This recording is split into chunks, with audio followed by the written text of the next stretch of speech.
Hi every one, welcome to Ananda Vilas life style. நான் சிவசங்கரி நடராஜன். இன்னைக்கு நான் மினி இட்லியும் தக்காளி பருப்பு சாம்பாரும் தாங்க வைக்க போகிறேன். வாங்க எப்படி செய்யுதுன்னு பார்க்கலாம். வைக்கிறதுக்கு ஃபஸ்ட்டு ஒரு டம்ளர் பருப்பு எடுத்திருக்கேன். இந்த டம்ளரில் தான் நான் ஒரு டம்ளர் பருப்பு எடுத்திருக்கேங்க. இதை நான் களைஞ்சிக்கிறேன். பருப்பை நல்லா களைஞ்சி எடுத்துக்கிட்டாச்சுங்க. இப்போ நம்ம வேணுங்கிற காய்கறி ஆட் பண்ணிக்கலாம்.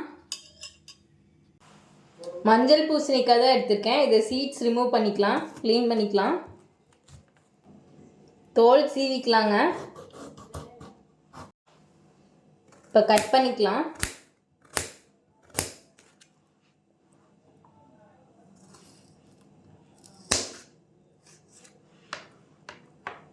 மூணு தக்காளி பழம் எடுத்துக்கோங்க. இதையே நம்ம கியூப்ஸாக கட் பண்ணிக்கலாம்.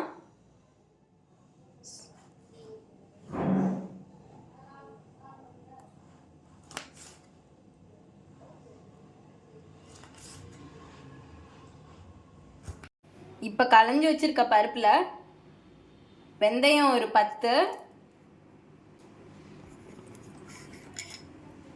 வெங்காயம், சின்ன வெங்காயம் ஒரு 10,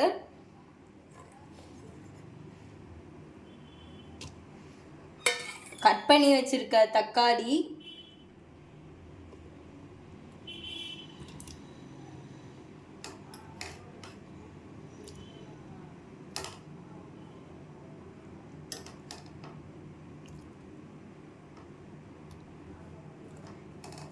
கட் பண்ணி வச்சுருக்க காய் பூசணிக்காய் நான் ஆட் பண்ணிக்கிறேன். இன்றைக்கி மினி இட்லி தான் நான் இன்றைக்கி ஊற்ற போகிறேன்.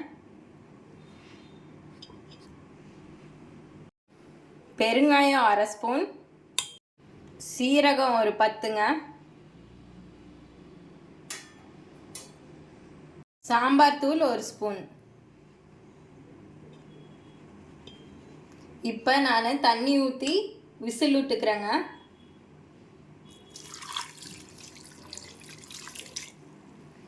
தண்ணி ஊற்றி நான் 300 ml தண்ணி ஊற்றிருக்கேன். தண்ணி ஊற்றி விசில் விட்டுக்கிறேன். இப்போ ஸ்டவ்வில் குக்கரை வச்சாச்சுங்க. 3 விசில் வரட்டும். வெயிட் போட்டுக்கிறேன் நான்.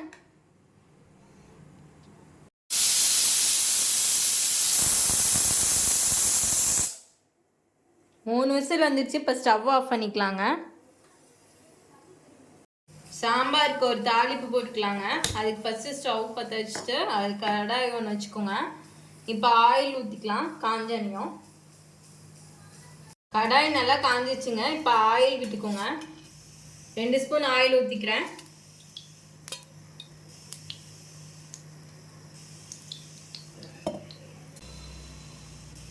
இப்போ கடுகு ஆட் பண்ணிக்கிறேன். கடுகு பொரிஞ்சதும் 2 வரமிளகாய் போட்டுக்கிறேங்க. இப்போ ஸ்டவ் ஆஃப் பண்ணிடுங்க.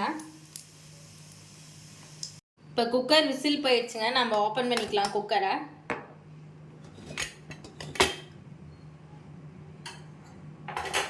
பருப்பு நல்லா வெந்துருச்சுங்க. இப்போ நல்லா நம்ம கிளறி விட்டுக்கலாம்.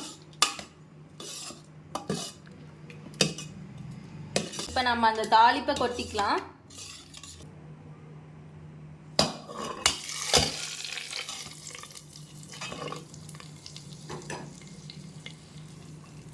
இப்போ நல்லா மிக்ஸ் பண்ணிக்கோங்க. மறுபடியும் ஸ்டவ்வில் வச்சுக்கோங்க. இப்போ நம்ம உப்பு வேணுங்கிற அளவுக்கு ஆட் பண்ணிவிட்டு கருவேப்பிலை ஆட் பண்ணிக்கலாம். உப்பு ஆட் பண்ணிக்கோங்க வேணுங்கிற அளவுக்கு.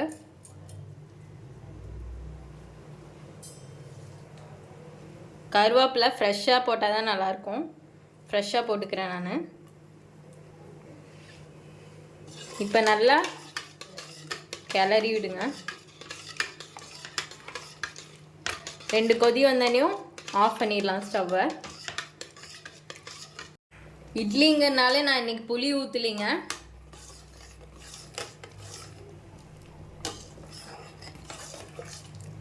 உங்களுக்கு திக்காக வேணும்னா இந்த கன்சிஸ்டன்சியில் வச்சுக்கோங்க. இல்லைன்னா கொஞ்சம் தண்ணி ஆட் பண்ணிக்கோங்க. சாம்பார் நல்லா கொதிச்சிச்சுங்க. இப்போ நம்ம இட்லி ஊற்றிக்கலாம். மினி இட்லி. ஸ்டவ் ஆஃப் பண்ணிடலாம். ஸ்டவ்வில் ஒரு இட்லி கடாய் வச்சு ஸ்டவ் ஆன் பண்ணிடுங்க. இப்போ நம்ம இட்லி தட்டுக்கு ஆயில் அப்ளை பண்ணிக்கலாம்.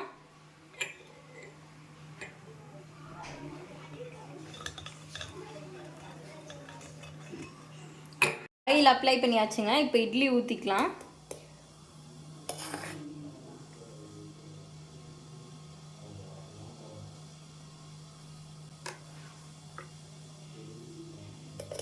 இப்போ நான் இட்லி ஊற்றி வச்சிட்டேங்க. மூடி வச்சிடலாம். இப்போ இட்லி வெந்ததுக்கப்புறம் நம்ம சர்வ் பண்ணிக்கலாம். இட்லி வெந்துச்சான்னு பார்க்கலாங்க.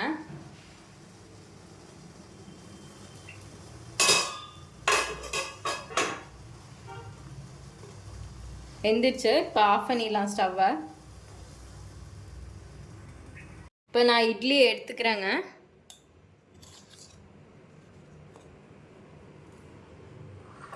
ஒரு பவுலுக்கு ட்ரான்ஸ்ஃபர் பண்ணிக்கோங்க.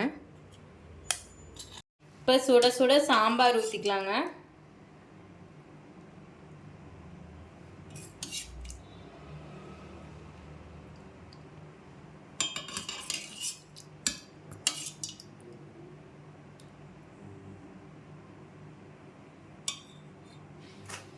கொத்தமல்லி தழை போட்டு சர்வ் பண்ணிக்கலாம். அவ்வளோதாங்க, சுட சுட மினி இட்லி ரெடி. இந்த வீடியோ உங்களுக்கு பிடிச்சிருந்ததுன்னா லைக் பண்ணுங்கள், ஷேர் பண்ணுங்கள், சப்ஸ்கிரைப் பண்ணுங்கள். தேங்க்யூ.